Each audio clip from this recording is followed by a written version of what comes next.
I've been thinking a lot recently about sequels, and what makes a project work as a continuation of a classic story, and what doesn't. This has been brought on by the fact that there are currently 2 different sequels of the classic comic Watchmen being released at the exact same time. One of which is, in my opinion, a fantastic continuation that stands on its own, while still serving the predecessor with respect and understanding, while the other, not so much. For those who aren't aware, Watchmen is a comic miniseries that if you haven't read, you absolutely should, which began in 1986 and changed the way that comics were seen and thought of by most people, especially those who themselves were not associated with comics, and saw it more or less as a trash medium marketed for children. 1986 was when comics started to become acceptable to be seen as legitimate art and literature in the mainstream. And Watchmen is a massive reason as to why that happened, along with other titles in the same time frame of the late 80s such as Moss, Sandman, Arkham Asylum, Swamp Thing, The Dark Knight Returns, as well as many, many others. It was, more or less, the time that comics were allowed to grow up. The art of what Watchmen did was that it showcased things that could only be done through the medium of comics. It is a comic about the potential that comic book storytelling holds, and through that critiques the medium by examining superheroes in a realistic way, which was the subject that dominated the industry at the time and mostly still does to this day. Comic art is referred to as sequential art for a reason. Each panel follows the last and sets up the next in a story chain. And in Watchmen, Alan Moore and Dave Gibbons utilized the medium of comics in a way that hadn't really been done before in a mainstream American comic released by DC or Marvel. Every picture in Watchmen is a static shot, a moment frozen in time. But instead of being used to show action through fighting, it shows action through character, progression as people move through real spaces that make contextual sense. Every moment sets up the next, every action has a follow-through, each image is a response to everything that just happened. It is a commentary on the types of things that make comics special, and it is no coincidence that the only character with actual superpowers is constantly aware of what is happening in the present, the past, and the future simultaneously. At a cursory glance, the modern comic book sequel Doomsday Clock, written by Jeff Johns, appears to be doing exactly as Watchmen did. By logic, a sequel seems like it should be more of what came before, as audiences want more of what they responded to in the first place. But I don't know if that's really a good thing in most cases, or if it's particularly well done, as everything that Doomsday Clock perpetuates from the original text is only depthless, one-dimensional repetition that lacks the substance and feeling of the first book. It looks like Watchmen, it reads like it really wants to be Watchmen, Ozymandias has a great cosmic plan again, but it doesn't understand what made Watchmen special. It doesn't understand the concept of legacy, despite trying to invoke legacy by having classic DC characters involved in it. And Johns is doing himself zero favors by drawing comparisons between his own writing and Alan Moore's. In my opinion, issue 10 for me, where Dr. Manhattan incapacitates members of the Justice League, and Johns mimics the writing style of the 4th issue of Watchmen, which is probably the single best issue of a comic book ever written, was particularly embarrassing. It's now. The red dirt of Mars is under my feet. An army of superhumans surrounds me. Superman's friends. It is November 2nd, 1985. I enter the multiverse. Is one of the most painful lines I have read in a long time. Also, before I continue, I just want to say that the art is quite good in this book, with lines by Gary Frank and colors by Brad Anderson. They should both be very proud of the work that they have done here, as it is consistently great and this title is a career high for both of them. In this video, I am talking exclusively about the writing, and when I mention the style of the book, I don't mean their art, but more so the aspects such as the 9-panel grids and cover design that are dictated by writing decisions taken from the original text. In fact, their art quality is what originally tricked me into thinking that this was going to be something that I now know it isn't. But as soon as the comedian was ripped through time mid-fall from window to go gallivanting in the DC universe, all illusions were broken for me. In the original Watchmen comic, these people are not intended to be looked up to. They are sociopathic murderers who hide behind masks and hurt innocent people, and violate civil liberties constantly. They can't even remember what it's like to be an actual normal person anymore. Dan Dreiberg is definitely not supposed to be cool. They are not people that you would like to spend time with. Rorschach was always a fascist. But now they're hanging out with Batman, and the Joker is there, and Superman's about to confront Dr. Manhattan, and there's these 2 annoying mime characters with invisible weapons, and why exactly is all of this happening? And why do they feel more like superheroes now, instead of the sad, middle-aged people in funny outfits they were before? It is a more traditional sequel, but that doesn't make it a good sequel. It is presented in the exact same format and style as the original. It is told in the exact same way, including supplemental background material in the back of each chapter that expands on our understanding of the fictional universe, just like the original did. It features the same characters from the original out on a new crazy adventure hopping into parallel universes, and it picks up right where the last one left off and asks, what happens next? But the problem with this is that we don't need to know what happens next, just as we didn't need to know what happened before the book started. Watchmen was designed to stand on its own as a work of art, and it gives you all the information and context that you need in a deliberate way to understand the story that it set out to tell. And the ambiguous ending isn't supposed to have a literal answer, it is supposed to make you think of the possible connotations that surround it.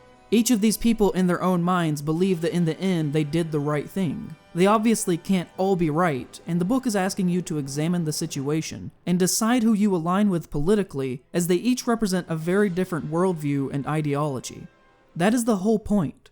Knowing that Laurie did drugs and went to an orgy as a teenager, or that Ozymandias got cancer after the book ended, or that the comedian slept with Marilyn Monroe, or that Rorschach one time took a cab ride with Travis Bickle, or that Dr. Manhattan went on to create the DC Universe, doesn't actually add any understanding or depth to these characters or the events of the book at all. Watchmen is supposed to be these people's entire story. It begins and ends with this book. And by needlessly fleshing out the world, it is more shallow content for the sake of content. It doesn't mean anything. It is essentially the comic book version of Scarlet, Alexandra Ripley's unnecessary sequel to Gone with the Wind. And the constant need to know what happens next every single moment and not actually letting anything end properly is what makes modern superhero comics feel so much like soap operas. It is all beginning and middle with no real conclusions, an infinite second act. Stories aren't allowed to stand for themselves like the classic ones do, but I suppose when it comes to comics that nothing ever ends. When it comes down to it, Doomsday Clock is your average modern DC superhero comic wrapped in a pseudo-Watchmen style. It is presented in a 9-panel grid just like the first one was, but it doesn't do anything particularly interesting with it. Doing the exact same thing that came before you except now it's worse isn't a new idea. It isn't a response or a critique, it is a repetition that serves no purpose other than to fondle nostalgia. It is a mimic, a crude reflection in a dirty mirror that only shows the basic surface-level facade, without any of the depth or nuance in what it is reflecting to what it is doing. To me, it is a bad sequel, but the show on the other hand is doing some pretty great things with the same property. The HBO show is a very non-traditional sequel. It is simply not more of the same. If everyone who had ever read the book was told to sit down and write their own sequel to Watchmen, most examples would not end up looking like this. Like Doomsday Clock, it does ask what happens next, but not for these characters and instead for this world. How would the ending of Watchmen affect how we 33 years later in 2019 see each other and interact? How would the existence of Dr. Manhattan affect how a parent would have a conversation with a child about God? How would it change how a man sees his environment and the world around him? How do these events affect the larger narrative of the world? It isn't just another wacky adventure with Ozymandias and the gang. Those things are there in an appropriate amount, but they take a back seat to the important issue, that there are severe lasting consequences for everything that ever happens. Laurie isn't in the show just to have more fun stories. It's more important than that. Show Laurie and book Laurie are almost entirely different people, and that is there to demonstrate the lasting effects that trauma can have on a person over 33 years. And also how we eventually all become our parents in the end. And through the portrayal of the effects of trauma, she plays in this show a similar role that Sarah Palmer does in the original Twin Peaks and the 2017 revival. Everyone is dealing with their own personal historical baggage, and the conflicts of the story arise out of that. That is why the show begins with the Tulsa Massacre of 1921, why Vietnam is continually brought up, why everyone's connections matter, and are the key to unraveling the show's mystery. Because HBO's Watchmen understands the impact of the legacy of events, and the pain and the connectedness of our world, and how we all see each other and how we are all related. How trauma can be inherited even 100 years later. The show at times seems almost indignant that it is a sequel to Watchmen in the first place, even though that is clearly not the case. It is a work created out of passion and love by people who are lifelong fans. My 10-year-old copy of the book even has a quote on the back from Damon Lindelof, who serves as the showrunner. But these characters aren't in the original story. The book doesn't take place in this location, it doesn't even mention it. It isn't even in the same medium as the original. If the show was called something different and I only watched a trailer for it, I might not even think that it takes place in the Watchmen universe, and was instead only Watchmen inspired, which in a way is kind of what they're going for. In episode 3, Petty mentions Rorschach from the original comic to another character who works for the FBI. The agent remarks back to him saying, "Is this the 1980s? Who gives a shit about Rorschach?" To me, up until episode 5, it doesn't particularly even look like the world of Watchmen. There are references to that work and the color palette in the blues, yellows, reds, and purples, but the colors are frequently very understated and realistic as opposed to the vibrant neon tones found on almost every page of the book. The costumes seem more homemade than they did before, even though these masked individuals are officially sanctioned by the law. They don't even say most of the names of the main characters from the book until the 4th episode. Everything about the show is designed to stand on its own merits as a work of art, and through that isn't derivative of the original but instead conversational with it. Rather than just being a flashy rehash, it instead examines what made that book important and recontextualizes that storytelling style for a new Watchmen tailor-made for 2019. I feel like episode 5 deals with this concept the best. It is so far the only episode to feature an actual flashback to the events of the first story. It has the most visual similarity to the book as well. It is entirely surrounding the direct trauma inflicted on innocent people at the end of that book, but it also stands on its own as a work of art. There's even a conversation in this episode about this, where Looking Glass asks if the 7th Cavalry are going to drop another giant squid like at the end of the book, to which they respond with, "No, we're gonna do something new." It creates a dialogue with the original rather than copying it. Everything about what it's doing as a sequel is very non-traditional, but Damon Lindelof and the team of writers working on the show seem to understand the goals of the original text better than any of the writers working on Before Watchmen or Doomsday Clock ever did. The parallel juxtaposed meanings between shots in most episodes is more in spirit with the original book than anything those comics were ever able to accomplish with their writing, and the show is filled with small moments like this, injected with importance and style. Years from now, I would wager that people will look back on the HBO Watchmen show as an absolute classic piece of television that at least did something interesting with the time that it had. It isn't even finished airing yet, and I can say that confidently. But Doomsday Clock, I think, will be seen in a similar way that the Before Watchmen comics are seen now, as an unnecessary, mediocre disappointment that did nothing of note with the legacy of that original book.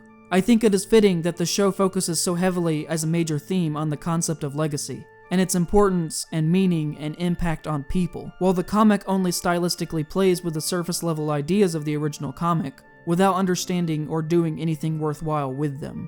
Asking arbitrary questions like if Superman could beat Dr. Manhattan in a fight, rather than anything actually meaningful. And I say all of this to make the point that I think the lasting legacy of a work is an important thing to consider in the creation of it. I think that how something will be remembered is just as important as how it is initially received, if not more so. Works like the Texas Chainsaw Massacre 2, all of the Evil Dead films and television show, The Dark Knight Strikes Again, Aliens, and Twin Peaks: The Return, are just a few examples of sequels that take a similar risk in their storytelling styles that HBO's Watchmen does, together deviating drastically from their original sources in one way or the other. And whether they failed or not in their ambition of what they were trying to accomplish, they are still remembered and talked about frequently today because they are either great or terrible in interesting ways. And I think that this way of making sequels should be considered more often, because in divorcing yourself from the original work, you can find new ways to embrace that original and lift it up. Alan Moore has been criticized for being a bit of a curmudgeon, but I really think that he has a good point when it comes to Before Watchmen and most sequels and prequels in general. As at the time of that series' publication, he said that, "What the comic industry has effectively said is, yes, that was the only book that made us briefly special, and that was because it wasn't like all other books. Watchmen was something that stood up on its own, and it had the integrity of a literary work. What they've decided now is, so let's change it to a regular comic that can run indefinitely and have spin-offs, and let's make it as unexceptional as possible."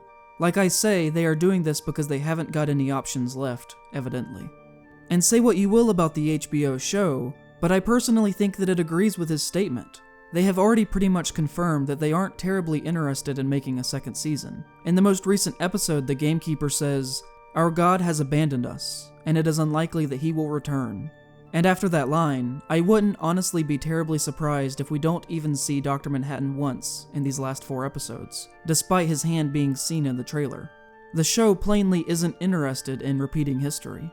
Some things that I've said here may be harsh, and I don't ever mean to make anyone feel bad for liking a certain piece of media, or even working on a piece of media that I ever talk about. Everything that I ever say is my own view, and if you like Doomsday Clock or Before Watchmen, then I have no problem with that or you. People should feel justified in liking any piece of art that brings them personal happiness and joy, and I can only speak from the position of my own perspective. But I do think there is a storytelling benefit in a sequel separating itself from the original text, and keeping an appropriate distance to give us fresh perspectives on old ideas. One could even say that if we gaze continually at the world, it grows dull in our perceptions. Yet when seen from another's vantage point, as if new, it may still take the breath away. Unforgettable, though near or far,